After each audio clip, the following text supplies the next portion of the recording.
అదే RTV app వార్తల్ని క్షణాల్లో చదివే అవకాశం ఉంటుంది. ఒక న్యూస్ పేపర్, ఒక టెలివిజన్ ఛానల్ మీ చేతుల్లో ఎప్పుడు ఉంటాయి. ఎలా రియాక్ట్ అవ్వాలి అని చెప్పి అందరికీ ఒక అవేర్నెస్ క్రియేట్ చేయడానికి కండక్ట్ చేస్తున్నాము. సో ఈ ఈవెంట్లో మేము అన్ని డిపార్ట్మెంట్స్ని కోఆర్డినేట్ చేసి అందరూ వాళ్ళ రెస్పెక్టివ్ రోల్స్ ఎట్లా ఫుల్ఫిల్ చేయాలి ఇన్ఫర్మేషన్ వస్తే అది చూపిస్తాము. సో పోలీస్ డిపార్ట్మెంట్ నుంచి కూడా మేము ఫోర్స్ని మొబిలైజ్ చేయడం అయింది. సో ఇదంతా కూడా ఇప్పుడు చూడొచ్చు.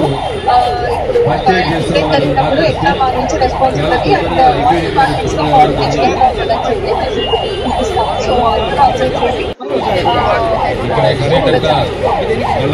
చూపిస్తున్నటువంటి టీమ్స్ అందరికీ కూడా అభినందనలు.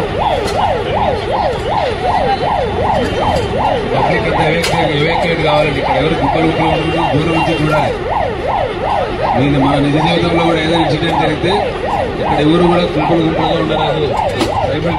ఇన్సిడెంట్ జరిగినప్పుడు ఎవరు దగ్గర కూడా దయచేసి అర్థం చేసుకోండి. ఏదైనా బాంబ్ బ్లాస్ట్ జరిగినప్పుడు ఎవరు గుంపులు గుంపులుగా ఉండరాదు. అందరూ కూడా సేఫ్ ప్లేస్ లోకి వెళ్ళిపోవాలి. దయచేసి దూరం వెళ్ళిపోండి. ఇక్కడ ఎక్కడ కూడా చూడండి.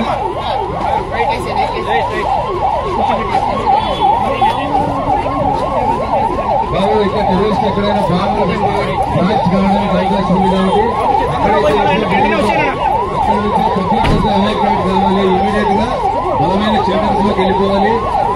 మీరు ఇక్కడ ఇన్సిడెంట్ నుంచి దూరంగా దూర ప్రాంతాలకు వెళ్ళిపోవాలి. ఇమీడియట్ గా ఎవరు కూడా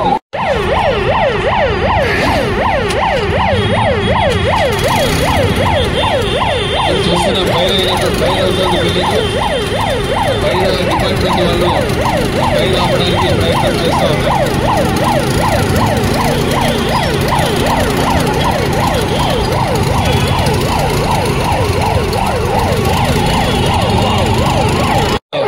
దగ్గరలో ఉన్నటువంటి హాస్పిటల్ కు తరలిస్తూ ఉన్నారు. ఒకసారి అందరూ కూడా వీక్షించవచ్చు. దయచేసి పబ్లిక్ అందరూ గమనించాలి. బాంబ్ బ్లాస్ట్ అయిన వెంటనే ఇక్కడ ఎవరు కూడా పబ్లిక్ చూడడానికి గుంపులు గుంపులుగా నిలబడరాదు.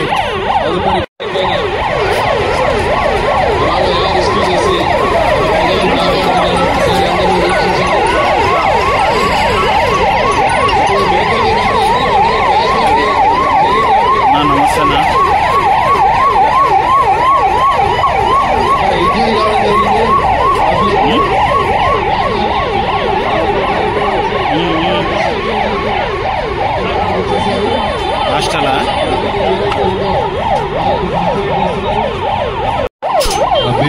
కూడా సోదా చేసి తిరిగి రావడం అనేది.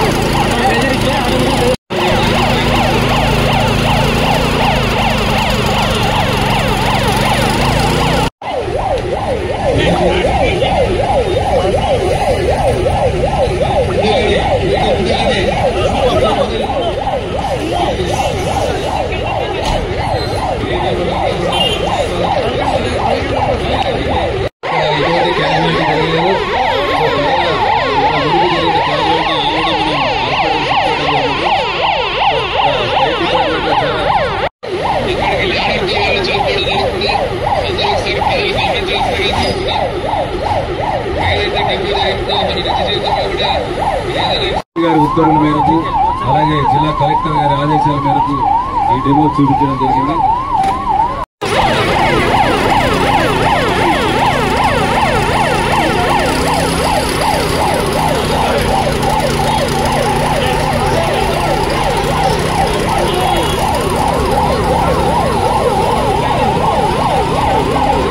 బిల్డింగ్ కింద శిథిలాల కింద ఎవరైనా ఇరుక్కున్నారేమో సర్చ్ చేయడం జరిగింది. సో అందరినీ కూడా మన దగ్గరలో ఉన్న హాస్పిటల్ షిఫ్ట్ చేయడం జరిగింది. మరిన్ని వీడియోస్ కోసం ఛానల్ ని సబ్స్క్రైబ్ చేయండి. లేటెస్ట్ అప్డేట్స్ కోసం వాట్సాప్ ఛానల్ ని ఫాలో చేయండి. అండ్ లింక్ డిస్క్రిప్షన్ లో ఉంది.